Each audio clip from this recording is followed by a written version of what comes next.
کے علاوہ وہ نماز عشاء پڑھ کے سو جاتے، فجر کے لیے اٹھتے، میں رات کو تہجد بھی پڑھتا، قرآن کی تلاوت بھی کرتا، دن کو ان سے زیادہ کوئی صدقہ بھی کرتا، تو یہ اضافی جو نوافل کے حوالے سے عمل تھے وہ ان میں نہیں تھے۔ میں نے تیسرے دن اجازت لی، تو صاف دل والی بات سے میں نے یہ روایت عرض کی ہے، تیسرے دن اجازت لی تو پوچھا، تو میں تو یہ دیکھنے آیا تھا کہ کوئی انفرادی عمل ہے آپ کا جس کی وجہ سے نبی پاک علیہ السلام نے فرمایا کہ یہ جنتی ہے، وہ تو مجھے نظر نہیں آیا۔ آپ نے فرمایا وہ انفرادی عمل تو آپ کو نظر نہیں آیا، لیکن میں صبح و شام اس دل کے کوٹھے کو جھانک کے دیکھ لیتا ہوں تو مجھے صاف نظر آتا ہے یہ کسی کے بارے میں میل نہیں رکھتا، یہ کسی کے بارے میں ولی اللہ دے پانڈا تک کے پاندے خیر حضوروں، جب رب نے اپنا فضل اس دل میں ڈالنا ہے تو یہ دل جتنا ستھرا ہوگا اتنا ہی مالک کا فضل اس میں۔ اے دل رب سچے دا حجرہ، دیکھیں نا ویسے بھی خلیفہ صاحب بیٹھتے ہیں یہاں اپنے حجرے میں، لیکن آج ان کو پتا تھا کہ مہمانوں نے آنا ہے تو صفائی کا زیادہ خیال رکھا، صفائی کا زیادہ خیال رکھا، باہر بھی صفائی کی ہوگی، سین میں بھی صفائی کی ہوگی، یہ سین کو بھی صاف ہونا چاہیے، یہ اپنی جگہ ایک حیثیت رکھتی ہے، یہ صفائی اور ایمان کا حصہ ہے، لیکن دل کی صفائی بڑی ضروری ہے۔ دل کی صفائی تو جس دل میں رب کے جلوے نے سمانا ہے وہ دل کتنا صاف ہونا چاہیے، یہ جتنا صاف ستھرا ہوگا اتنا ہی بزرگان دین کا فیض، یہ تو سلسلے کا فیض ہے، پھر اس میں کسی قسم کی کوئی کمی نہیں۔ عالم پیر صاحب رحمۃ اللہ علیہ کی مجھے وہ لوگ بھی الحمدللہ خلیفہ صاحب کے بیٹھنے کے حوالے سے یہاں گواہ اب بھی موجود ہیں، اور جو مجھے بتاتے رہتے ہیں کہ قبلہ عالم پیر صاحب رحمۃ اللہ علیہ نے ہمیں یہ جگہ بتائی کہ یہاں جا کے ختم خواجگان شریف پڑھو، ذکر کی محفل کرو، اور پھر دعا کے بعد یہاں خلیفہ صاحب کو بٹھا دو۔ تو جب جنہوں نے بٹھایا ہے پھر انہوں نے کرم بھی پورا پورا فرمایا ہے، لیکن ہم صاف دل کے ساتھ آئیں گے، ستھرے دل کے ساتھ آئیں گے تو پھر فیضان لینے میں کسی قسم کی کوئی کمی اور کسر نہیں رہے گی۔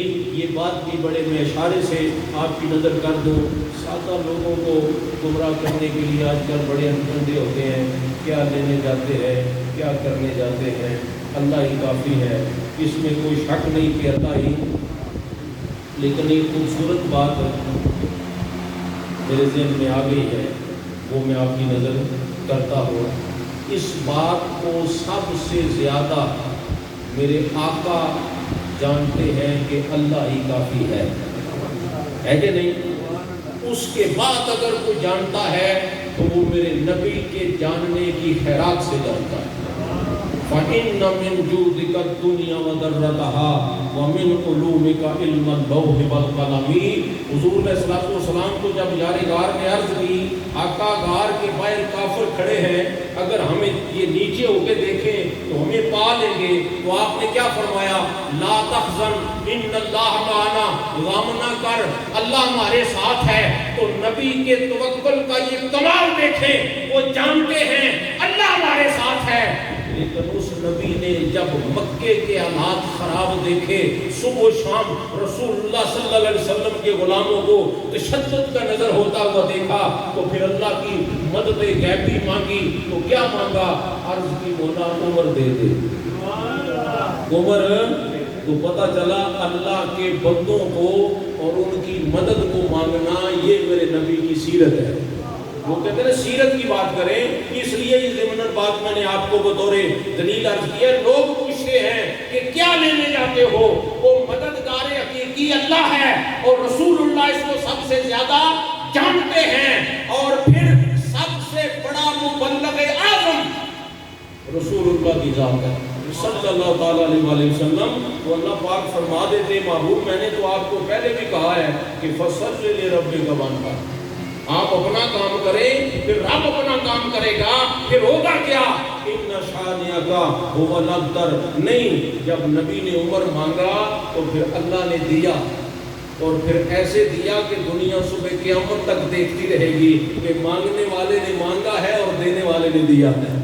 اور یہ نبی کی نگاہ کو بھی سلام کریں کہ بندہ تاریخ گواہ ہے نا، بندہ بھی حالت کفر میں ہے، نگاہ نے پہچان لیا کہ اتنا کھڑا اور تکڑا بندہ مولا عالم کفر میں نہیں دامن رسول میں ہونا چاہیے صلی اللہ علیہ وسلم. پھر حضرت عمر آگے, میں بڑے اشاروں سے یہ باتیں آپ کی نظر کرتا جا رہا ہوں, قدموں میں بیٹھے عرض کی اللہ کے رسول, اللہ بھی سچا, اللہ کے رسول بھی سچے, دین اسلام بھی سچا.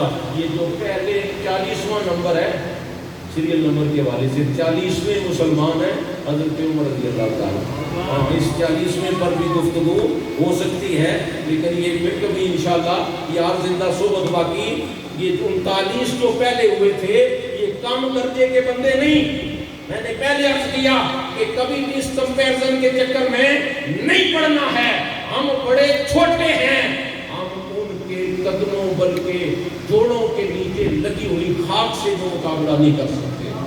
لہذا وہ بھی بڑے کامل درجے کے لوگ تھے, لیکن جب 40واں بن کے حضرت عمر آئے نا تو پھر عرض کی اب عبادت چھپ کر نہیں ہوگی, اللہ کے رسول سر عام ہوگی, اب گھروں میں نہیں ہوگی, اللہ کے گھر میں ہوگی. تو پھر اب اللہ کی مدد, اللہ کے بندے, اللہ کے کس لیے آپ دعائیہ کلمات بے شک کبھی پڑھ لینا اور غور کر لینا, شارحین کی لکھی ہوئی شرح اور یہ مبارک پیس پڑھ لینا کہ رسول اللہ صلی اللہ علیہ وسلم نے مانگا مولا دین کی عزت کے لیے, دین کی مدد کے لیے عمر کو ایمان کی دولت عطا فرما دے. تو پتہ چلا اہل دین اور دین کی عزت اور اللہ کی مدد کا سبب اللہ کے بندے ہیں اس عالم اسباب کے اندر. اس لیے ہم جاتے نہیں بلکہ ہمیں قرآن و سنت جانے پر مجبور کرتے ہیں. قرآن و سنت ویسے یہ خوبصورت باب ہے اور کھول لینے کے لائق ہے, موقع بھی ہے, لیکن میں طوالت کی طرف نہیں جاؤں گا. موسیٰ کلیم اللہ نے بھی جانے کی التجا کی اور پتہ پوچھا کہ مولا بتانا خضر کا ٹھکانہ کہاں ہے. وہ جو تیرا بندہ ہے وہ جس پر وہ علم خاص کی دولت تو نے نازل فرمائی ہے, رحمت خاص سے تو نے نوازا ہے, فوجدا عبدا من عبادنا, پا لیا اللہ کے بندوں میں سے ایک بندے کو. وہ پانا تو اللہ کو ہے لیکن انہوں نے کس کو پایا, اللہ کے بندے کو. تو اللہ نے ان کی کامیابی کا راز اسے بنا دیا. پتا چلا اللہ کا بندہ پا لیا تو سمجھ لے رب کو پا لیا. یہ میں نے تو اپنی بات یا دوسری کتابت میں نہیں کی, میں نے قرآن کا سہارا لے رکھا ہے. پھر موسیٰ کلیم اللہ پڑھ کے مولا پتہ بتا, اللہ نے یہ نہیں فرمایا کہ تو کسی بندے کے پاس جانا چاہتا ہے, میں نے تو کہا ہے بندوں کو میرے پاس بلا, تو خود کسی بندے کے پاس جانا چاہتا ہے. نہیں فرمایا بھونی ہوئی مچھلی تو شادان میں رکھ لے تاکہ دنیا کو پتہ چل جائے جو اللہ کے بندے کا جائے قیام ہوتا ہے وہاں روحانیت ہوتی ہے, وہاں روحانیت ہوتی ہے. اور کمزور شریف پہنچتے تو الحمدللہ بات ہی کچھ اور ہے, لیکن گھروں میں تیاری ہو رہی ہو تو پھر ذکر شروع ہوتا ہے. پھر ذکر وہ اللہ کے بندے کی نشانی نبی پاک علیہ السلام نے یہ بتائی کہ جب اسے دیکھیں تو رب یاد آ جائے. یہ تو خیال ہی کریں تو ذکر لا الہ الا اللہ شروع ہو جاتا ہے. تو پھر الحمدللہ اللہ کے بندہ ہونے کی اگر معراج دیکھنی ہے تو پھر وادی گمگور شریف میں چلے جائیں کہ الحمدللہ یہاں بندگی کا حق ادا کیا گیا ہے. اور پھر اللہ کے بندے کے پاس جب جائیں گے بھونی ہوئی مچھلی دریا میں چلی جائے تو سمجھ لیں یہ جائے خضر آ گئی ہے. تو پھر وہاں جب یہ دیکھیں نا بیٹری موبائل نہیں مل رہا, آف مل رہا ہے, تو آپ بتانے والا بتائیں یار بجلی کے بھی معاملات ہوتے ہیں تو کیا کرنی ہے, سفر میں ہوں کوئی اور مسئلہ ہے. ہوا کیا ہے, بیٹری ختم ہو گئی تو سسٹم ہی آف ہو گیا. اب جو ہی چارجر ملا, لائٹ ملی, لگا تو سیل آنے شروع ہو گئے, سسٹم بحال ہو گیا.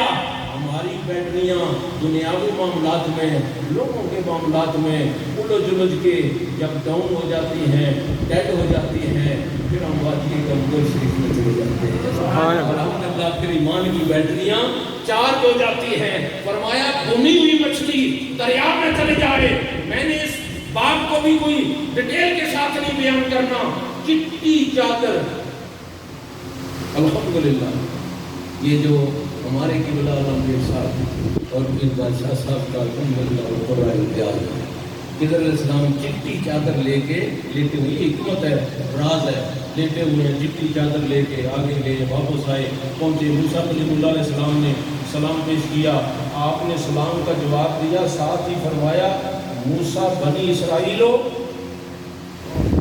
حیران ہو گئے کہ میں تو بڑے دور دراز سے آیا، پتہ بھی پوچھ کے آیا، راستہ بڑا کٹھن تھا، مشکل وادیوں سے گزر کے آیا، سلام بعد میں کیا ہے، یہ میرا نام بھی جانتے ہیں، فرمایا جس ذات نے تجھے میرے پاس بھیجا ہے اس نے مجھے بھی کچھ بتا رکھا ہے۔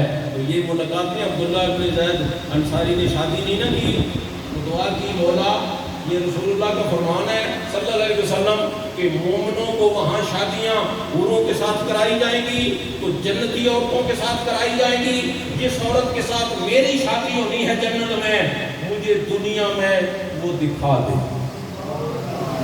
استخارے کی نیت کر کے سو گئے، رات کو کچھ نظر نہیں آیا، صبح اٹھے تو کہا شاید دعا قبول نہیں ہوئی، دوسرے دن پھر تیسرے دن، جب تیسرے دن استخارے کی نیت سے، یہ 7 دن ویسے ہوتا ہے استخارہ، المختصر میں نے جو استخارے کے مسائل کو بیان کرنے 3 دن جب ہوئے تو کہتے ہیں سیاہ رنگ کی ایک عورت رات کو میرے خواب میں آئی،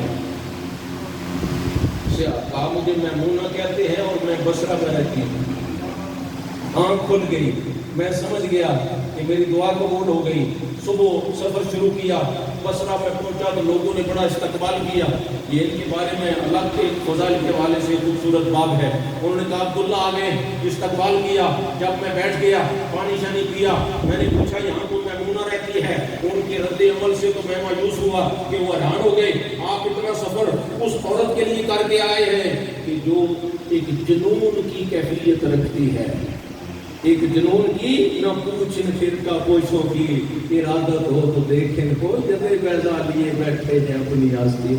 میں نے کہا بتاؤ، کہا وہ اجرت پر بکریاں چراتی ہے، جنگل میں گئی ہوئی ہے، شام کو آ جائے گی، کہا شام کا انتظار نہیں مجھے ابھی جانا ہے، کہتے میں راستہ پوچھ کے جنگل میں چلا گیا، میں دیکھ کر حیران ہوا کہ بکریاں بھیڑیے چرا رہے ہیں اور وہ اللہ کی بندی رب کی عبادت کر رہے ہیں۔ حیران تو میں ہوا کہ بھیڑیوں کا کیا کام ہے، بھیڑوں کو چرانا، یہ تو چیر پھاڑ کے کھا جاتے ہیں، لیکن آپ کی عبادت سے فارغ ہو سلام پھیرے تو پھر میں کوئی اپنا سلام پیش کروں۔ بڑی دیر کے بعد انہوں نے سلام پھیرا تو میں بھی ادھر ہی کھڑا تھا، دیکھ کر مجھے کہا عبداللہ ہماری ملاقات تو جنت میں ہونی تھی تو آپ ادھر ہی کیسے آ گئے؟